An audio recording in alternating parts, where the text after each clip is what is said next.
This is a really ambitious scheme for someone of your experience. In fact, my mother, in her later life, had a boyfriend in Stratford. My mother's dog's pets. Yeah, I mean, I'm impressed. You're a boy genius. I think it's more grand designs than property elevator. Then you said that you want to put in 100k and you want an angel to put in 100k. Why?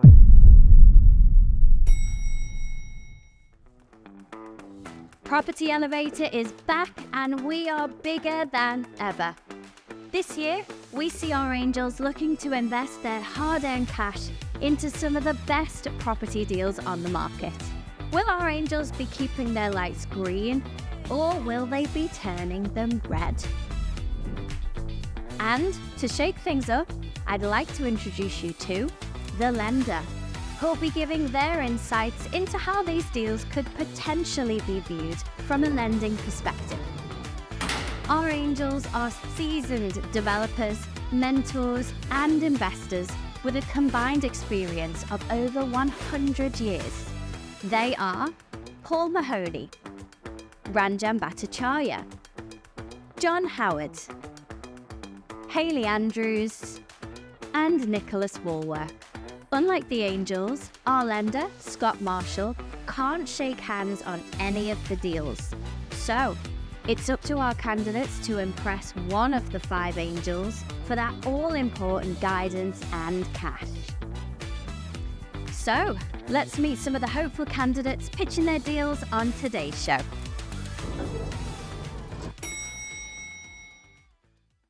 Christopher, welcome to Property Elevator. Thank you very much. Tell me, firstly, a little bit about your background in property. Where did it start for you? So we've been developing, investing and developing in property for the last 5 years. Okay. Started with buy-to-lets, moved on to professional HMOs, then on to high-end serviced accommodation. And now I'm looking for a ground-up development. So a bit more challenge, something to get my teeth into. Yeah, nice. So the next kind of step up for you. Yeah, brilliant. And where is it located, this particular deal? It's in the small town, market town of Barnoldswick. Do you know it well? Yeah, I know the area quite well. Yeah. That's kind of my investment area. Okay, nice. So nice and local for you. Yeah. Great. Well, good luck. Thank you very I'm much. going to send you up the stairs now, and I'll be waiting for you when you come down. I hope it's good news. Me too. Thanks. Off you go.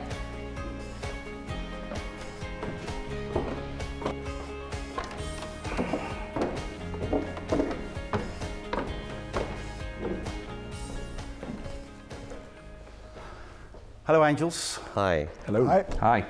So the deal that I've got for you today, it's an agricultural building in the small town of Barnoldswick, which I've called the Cowshed.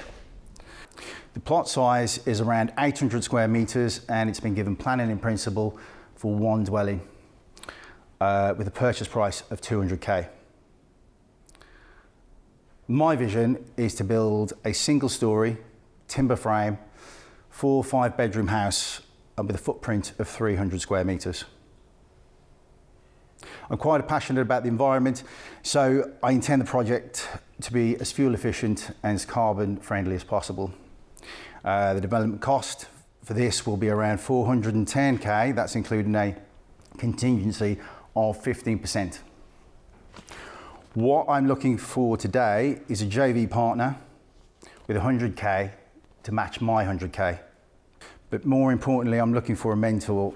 I'm looking for support to grow this, to do other developments and to work with on other developments, larger projects.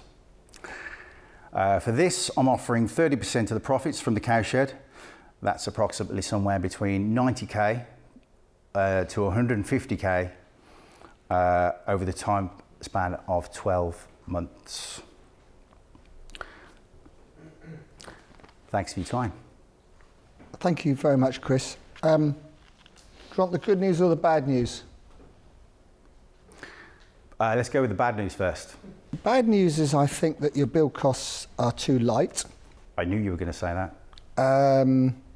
The good news is that you've got a 15% contingency, which is very, very sensible. Flats outside Skipton and on all around that area, so I know the area well. Nice area. Who would like to? How come you've gone down the route of a timber frame? I'm quite passionate about the environment and to build eco kind of houses rather than your traditional builds. Then it suits my values a lot more. That's nice.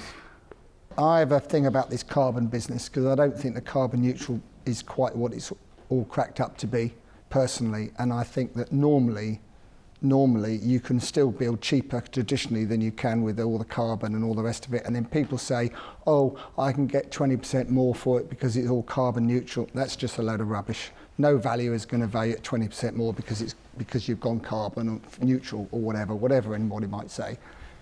However, congratulations for building the prices you are building it at, because that's very, very good. Very, John, very good. on the carbon front, I do agree with you. Do you? But I'm a bit sceptical about all of this stuff, but this is in the middle of nowhere, so the chances of getting gas connections are practically nil. You've got to do a large amount of this stuff as an alternative source of energy.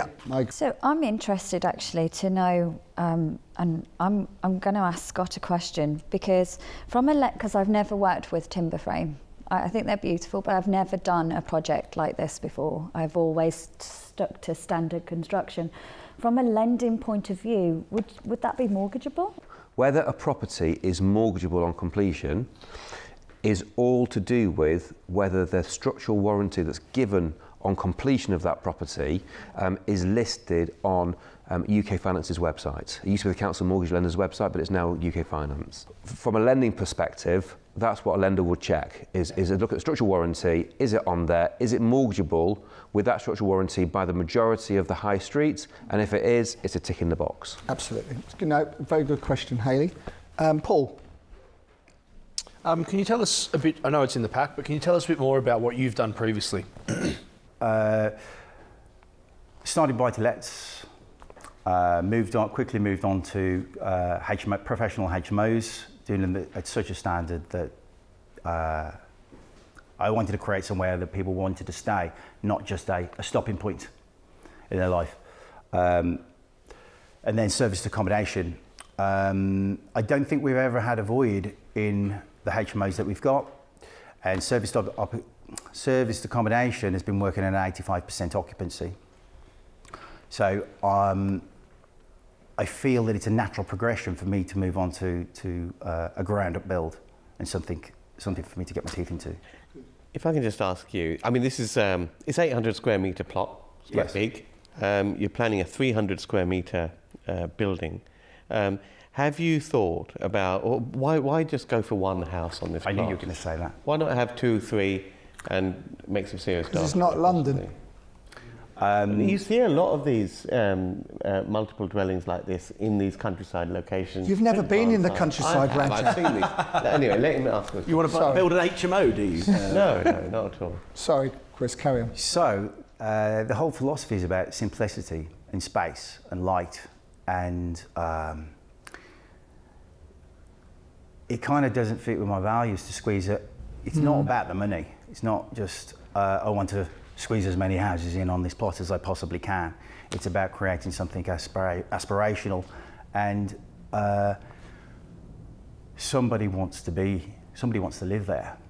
I mean, I feel like there's already enough juice in the deal to kind of like for the deal to work. I don't feel like it needs to have more than one dwelling. That leads on to my other question, because you're proposing that we put in 100k and you'll match 100k. Yes. But we're in for 30% of the profits. Well, I'm doing all the work. As in kind of project managing, I will spend a lot of time kind of pushing prices down. I'll be working on the design. I want to make a place that flows. It's not about creating box. I don't want to create another box. So that's why I said 30%. John didn't like that answer. He's gone. Chris, you might see I put my light out. It's not for me. It's too airy fairy. I'm here to make money, and also the share you're offering is not acceptable to me. But I wish you luck with the others. Can I give a little bit of feedback from my perspective? Never say to an investor it's not about the money. Yeah, I can see that now. It is about the money. For us, it is. Because while we admire you that you've got this vision and view, and you know, ultimately it's great, we are here to make money. Yeah. Yeah. Do those figures? They'd stack better with 2. Sorry. They'd stack better with 2 properties on there. Or even 3. Or even 3. or with a 50-50 deal. Yeah. What I would be worried about, like the guy said, just to make it clear, I'd be worried you'd run away with the design of this, spend all the money, and we'd make no money, because you'd want to make it brilliant. It would be your dream site with passion, and that is, applaudable, absolutely. On the first one, I'd be slightly worried you might get carried away with that and spend more on the spec, the design, the landscaping, high-spec windows out to the view, which, you need some of this stuff anyway, don't get me wrong, but the costs could really run on here. Scott, yeah. Yeah. I think your numbers work. But let me just kind of run through some of the things that you said, which is slightly contradictory, if I can. Okay. So you said that you're buying it for 200. Yes. You're going to spend 400 on it, which is 600,000 in total. Okay.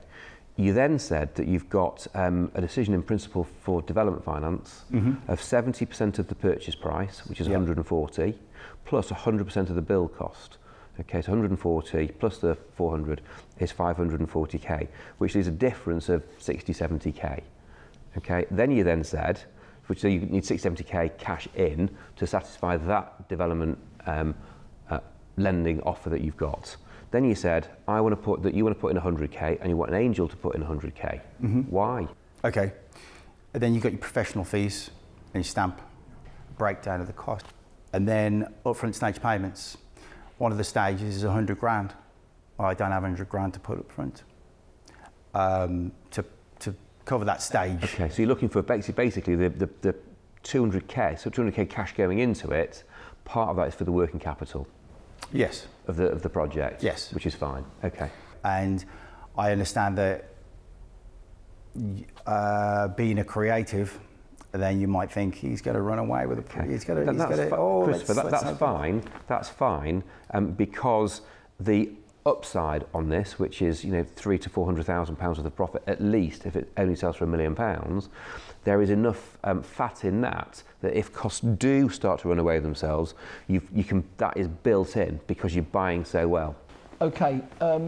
Nicholas, do you want to go first? Do you mind if I just think for a few more minutes? I'm not sure. That's good news. That's good news. Paul. On the basis that money does matter. And we look to sort of maximise the upside and mitigate some of the risks. This is something I'd be open to doing with another angel because it would mitigate my total investment and therefore my risk. But it's something that I'd be interested in being involved in if someone else is willing to do that. But I'd want it to be on the basis of a 50% profit share to us as the angels. So we would take 25 each. And I straight away would match that to go in with Paul. So Nick and I will partner, we'll give you the funds you're after, but we want 50% profit between us rather than the 30 you were offering. Okay. Hold that thought for a minute, Chris. Ranjan, who thought it was in Yorkshire, but it's actually in Lancashire. But go on, we don't mind that. Go on. No, I know very well where it is. Yeah. Listen, I don't think it's for me. I think I would be. I think it's more grand designs than property elevator, quite frankly. I'd love to do this project as a place to live in myself, but when I'm looking to make money, I am looking to maximise what I can get on a site, and I don't think we're doing that with this. Okay, and Hayley. Yeah, Chris, I really like you, but I just don't think this one's for me. I'm not feeling it. I also don't like targeting the high-end market because it is a different market. It is a niche market, and you're limited from an exit point of view. So it's not for me, I'm afraid. Okay, so Chris, you've got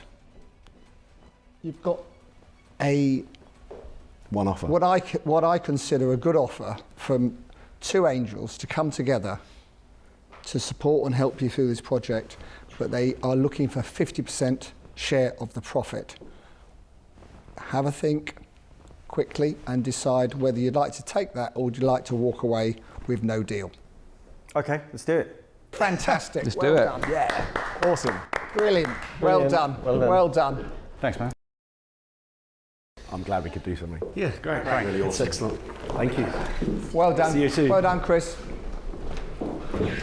And interestingly, where that is located, I know you've made the point about being high end, but you know, you're very easy into Manchester, very easy into Leeds, very easy into Skipton. It's a lovely spot. You know, it's really From good the spot. M62 corridor, isn't No, it? it's not. No. No, Where it's is it it's then? north of It's that. near Skipton. Yeah, it's a peak, Yorkshire Dales, basically. Yeah, Yorkshire Dales. Beautiful. The Ribble Valley. And there's loads of money. I mean, there's loads it's a lovely of spot. loads Paul of hasn't money got around a that clue area. where. Paul hasn't got a clue where he's I'll just be honest, agreed to I invest. have absolutely no idea where it is. It's a bit like Ayers Rock. And Nicholas is scratching his head as well. I'm looking forward to going there, though. Great news, Christopher. Yeah. Yay. How you feeling? A little relieved that that's over. I Yeah. think that's. I don't think I've ever been so nervous in my life. Yeah. Good to push yourself though. Yes. Get out that comfort zone and do something new. You gave away a little bit more than you wanted to. I did, Yeah. but my thinking is that 50% of something is worth 100% of nothing. Yeah, totally better. Yeah, well, good luck with it. Thank you very much. They are a great partnership to have on board, and we can't wait to see how it all goes.